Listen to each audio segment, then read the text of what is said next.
Okay, I'm here. Like, and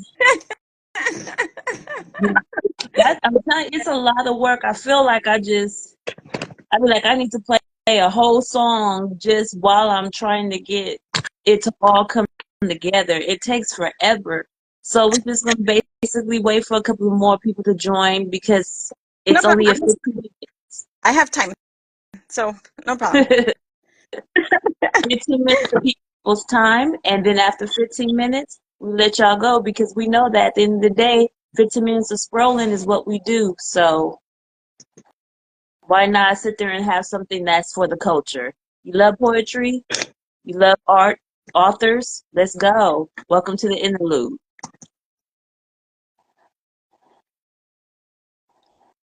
So I'm gonna go ahead and start because we basically are at the time that we should be starting. Okay, I want to welcome everyone that's on right now. Miss Erica Castro. Is it Lopez Castro. or Castro? No, it's Castro. I in the process. Okay, so I divorced a long time ago, but I never changed my name. But then I started publishing books. I'm like, oh no, I gotta change my name. That's And what so I'm talking about. We're I'm not like, taking no residuals from nobody. So I was like, that's my name.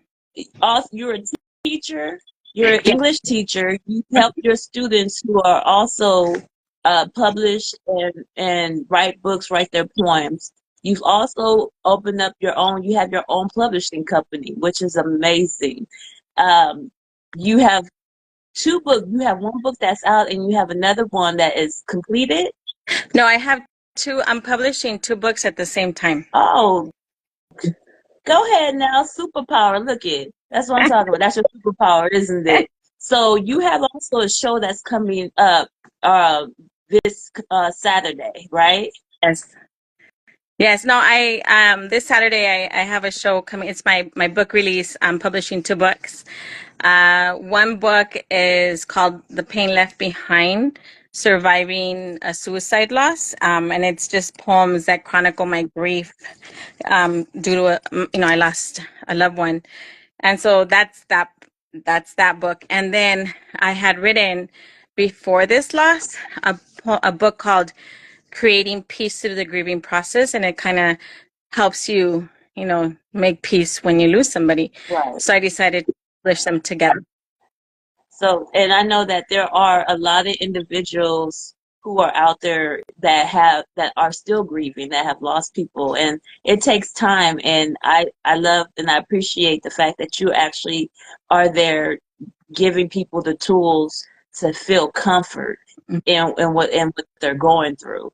And I always Yeah. say my biggest thing is can't no one tell you when to heal. That is on Mm-mm. your time. But you do gotta still keep pushing through it. It's true. so You're absolutely right. It's on so our timeline. exactly.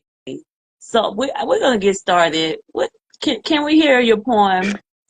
Sure, of course. And these are all in my collection that's being published on the 20th. It's called Grieving in Silence. The hardest thing in the world is to grieve in silence, wanting to scream, yell, wail, but I must hold it in with just two tears running down my face, knowing that it is not a place to grieve. I am in a work meeting. I wipe the tears, put on my fake smile, and keep it together. A coworker sends a text, "Are you okay?" I am fine. I have been saying that a lot lately. I am fine. I am fine. I am fine. I am fine. I will never be completely fine. I lost my loved one to suicide. I will forever live with this empty hollow, struggling to keep my head above water, guilt knocking me down over and over again.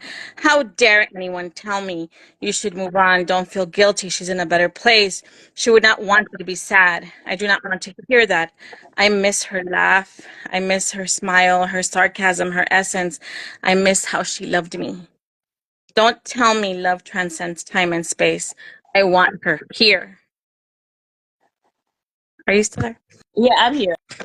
You know what, I blake myself out so that the attention can go all to the actual artist that's on. So that's beautiful and that's real too. Like I think that's the biggest thing is like we try to comfort people and say, well, you know, they're in a better place, and it's like, come on, like I have to No. grieve the way that I want to, and that doesn't change things. So that was fire. So you ready to give us another one? Yes. So this is a true story. So this is called Self-Care Not. It's 3 p.m. on a Saturday. I haven't showered. I can't shower. My hair is matted. I have it wrapped in a tangled bun. I'm in the sweats I slept in last night. And I have so many things to do, trying to run errands, and it is raining outside. This is what it looks like when the claws of grief have been sunk deep in you. You try to act as if you are okay, but clearly, usually, I am not. It's like a deep depression, but different because it comes from the sadness of suicide. A fake smile painted on my face as I'm trying to not break down. If I could disappear and not have a job, not have responsibilities, then maybe I can give grief its time, give it its space, so I can deflog grief from my back. Nobody understands in my circle. Why are you crying? I hear this over and over again, and all I can say is, it is just grief. Grief reminded me she died. Grief reminded me I missed her. Grief reminded me that she loved me. Everybody says you need self-care. Groom yourself, take showers, and change clothes. But when grief comes, it is a miracle to get out of bed and try to get things done. Grief has no mercy. Grief drags you to the floor, claws you in your heart. Maybe tomorrow I can shower, brush my hair, and change my clothes. I can't self-care today because grief came and took over. Like I'm like, I want to give you a hug. That's yes, but beautiful. Do you want to share like where? Because I know you said it's a true story.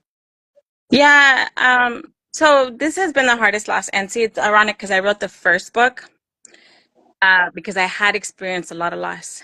And then this one came out of nowhere, and I nothing that and I've been divorced and I've gone through all these terrible things. Nothing compares to this loss. This has me it's going to be 2 years in August, and it's been the hardest thing I've ever had to endure. And it's been, a challenge and very difficult. But I do want to say for my people out there, write a book, because nothing has healed me like writing this book. And I'm not 100%, but I don't cry every day like I did before. Now there's like more space in between. And so, that's was real. It happens, where you're trying to live life and you can't because that grief has you hold down. And what's crazy is that, when somebody dies, they give you 5 days of bereavement. Right. And it's like to go back to work and function. Hmm. But sometimes you just can't. I agree. I don't think we get its time like we should. But I mean, how can we live in the USA? This is real. They give you 5 days of bereavement, and that's all you're gonna get. Right. And but we hear all the time people are always talking about bringing up like supporting mental health. And one of the biggest things when it's death and how it can affect our mental health. And I really feel like we just need to do better as far as just how we do things, and they always want us to work, work, work. And it's like, come on, really see if I'm ready because my work won't be as good.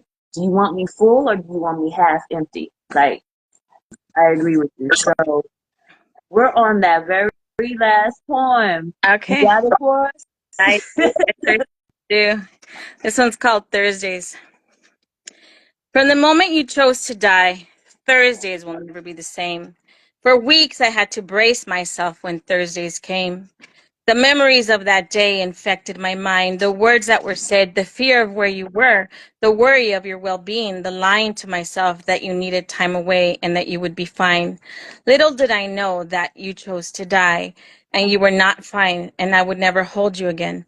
Thursdays haunt my heart. It was on a Thursday that my life abruptly divided. Before and after became a reality. Before was when you lived and this world had a ray of light and joy filled my heart, and Thursdays made sense. My life before, wait, I think we messed up here.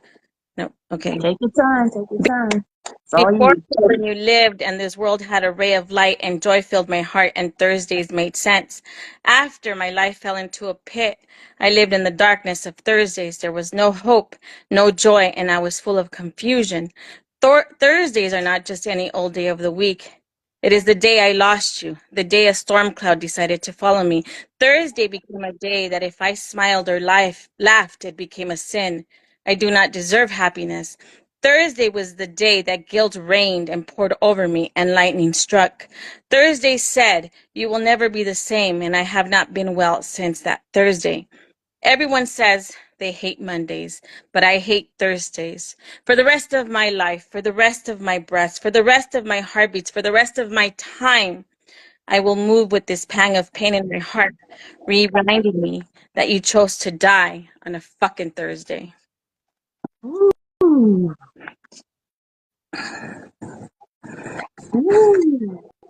Will, I don't know if we think about like that day, like that actual day. Oh, woo, that is deep. Look it.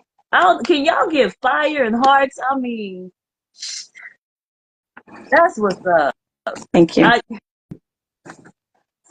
so we are getting closer and closer to the 15 minutes being done, and I just want you to be able to share anything else that you want to share. Where can people find you? Where is the event going to be this coming up Saturday where they will be able to support you? Like, share your information.